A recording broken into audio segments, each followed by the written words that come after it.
On Valentine's Day, he brought a gift to find his wife, but right in front of him, she leaned in and kissed another man. Baby boy. Joel froze, his eyes widened in disbelief, yet his wife acted as if he were a total stranger. She turned to him calmly and said, Can I help you find something, sir? Joel did not lose control. He did not shout or confront her. He chose silence. He turned around and walked away. Only after he sat back in his car did the tears finally fall. Tears filled with humiliation and heartbreak. Later, Joel complained to his friend about how cold and heartless his wife had become. They had argued badly not long ago, but he had already prepared a gift to make peace and save their relationship. Seeing Joel trapped in grief, his friend hesitated, then handed him an envelope. Inside was a business card. The name on it read, Lacuna Clinic. It turned out Clementine had grown tired of their endless fights long ago, so she went to this clinic and erased every memory she had of Joel. That was why, in the bookstore, she treated him like a complete stranger. Where is it? I don't know. It's some place that does a thing.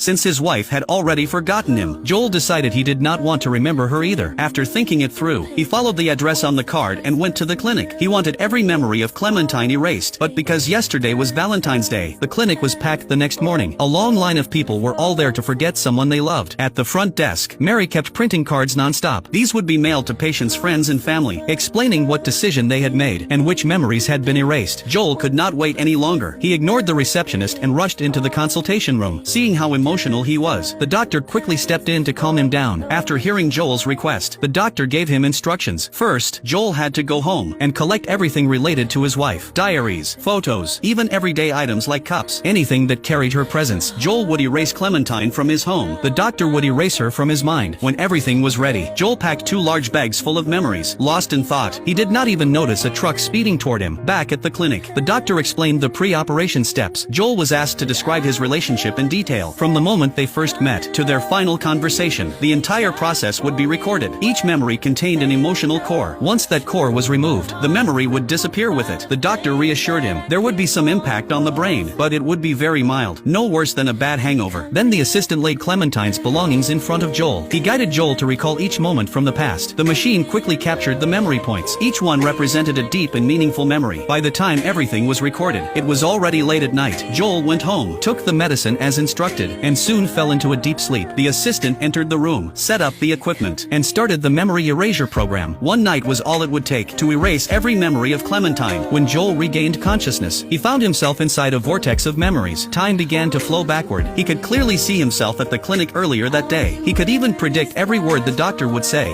We'll dispose of these mementos when we're done here. That way you won't be confused later by their unexplainable presence in your home. He could even hear the assistant speaking in the real world. It felt like a dream, but his mind was fully awake. Soon, the scenery around him began to change. When he came to his senses again, he was inside the first memory node. It was their most recent argument. Clementine often came home drunk in the middle of the night. This time, she said she had accidentally hit Joel's car. Joel, already holding everything in, finally exploded. He demanded to know how long she planned to keep living like this. What if something serious happened? How was he supposed to deal with it? But Clementine, carefree by nature, did not care at all. The argument escalated. She stormed out in anger. Joel realized he had gone too far with his words. He chased after her, trying to apologize. But when he checked the car, he saw it was barely scratched by a fire hydrant. Nothing as serious as he imagined. Still, neither of them backed down. They kept hurting each other with sharp words. As they argued, the scene itself began to collapse. This memory was about to be erased. But knowing Clementine had relived the same moment during her procedure and forgotten it completely, a surge of anger rose inside Joel. Did you hear me? By morning you'll be gone!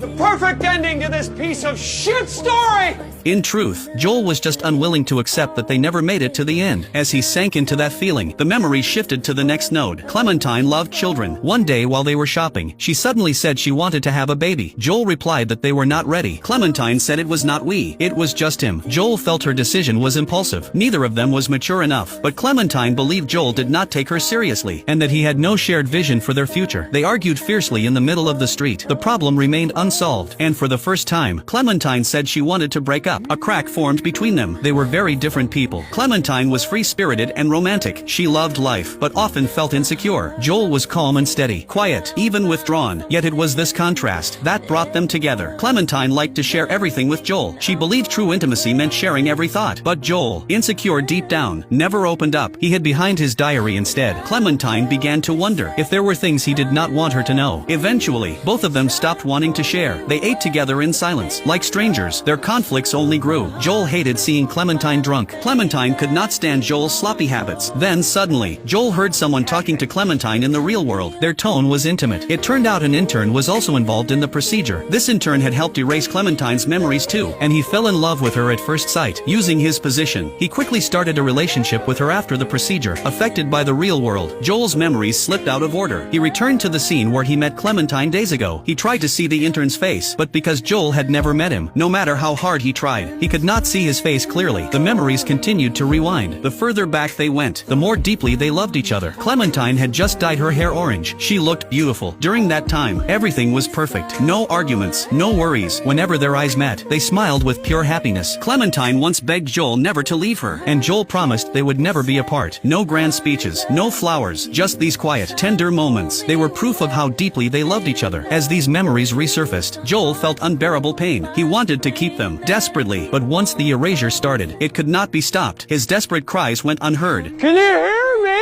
I don't want this anymore. I want to call it off.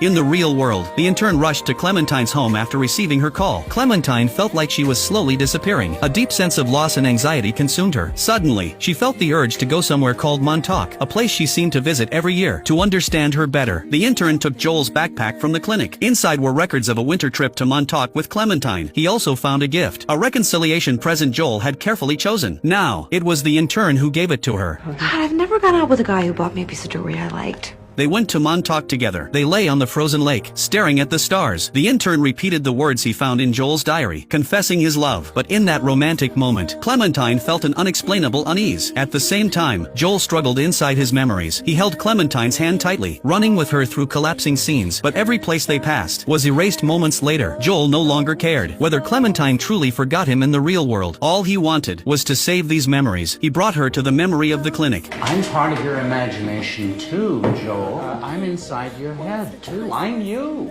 Even the memory version of the doctor could not help. Joel insisted that someone had stolen his identity. That person was using his memories to win over his wife. Desperate to stop this thief, Joel moved to the next memory node. This time, he returned to their very first outing. He forced his eyes open, trying to break free. In the real world, he actually opened his eyes, but everything was blurred. Joel complained bitterly. If Clementine had not erased her memories first, he would never have done something this stupid. The Clementine in his memory apologized. She said she never truly wanted to erase those memories. I'm sorry. You.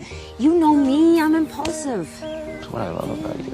Before Joel could say more, the memories pulled them further back. Clementine came up with a plan. If Joel brought her into memories where she never existed, the machine would not be able to locate her, and the erasure might stop. Suddenly, it made sense. Joel jumped out of the memory order, back to his youth, a time before they ever met. But the next second, they were back in Montauk. The erasure was still moving forward. To protect her, Joel needed to hide her deeper. He thought of his childhood, a painful past he had never shared. Small and quiet, young Joel was often bullied. As this memory resurfaced, even Clementine felt heartbroken for him. She reached out, took the child's hand, and led him away. She finally understood why Joel grew up so insecure. These childhood wounds needed someone to save him. Now, Clementine had stepped into this forbidden memory and pulled him out of the shadows. Just as they thought they were safe, the assistant noticed Joel had left the assigned memory path. He urgently called the sleeping doctor. Even the doctor's wife was awakened, but for the surgery to continue, the doctor rushed back immediately. Joel's eyes were open now. He looked like he could wake up at any moment. The doctor forced him back to sleep, but no one noticed.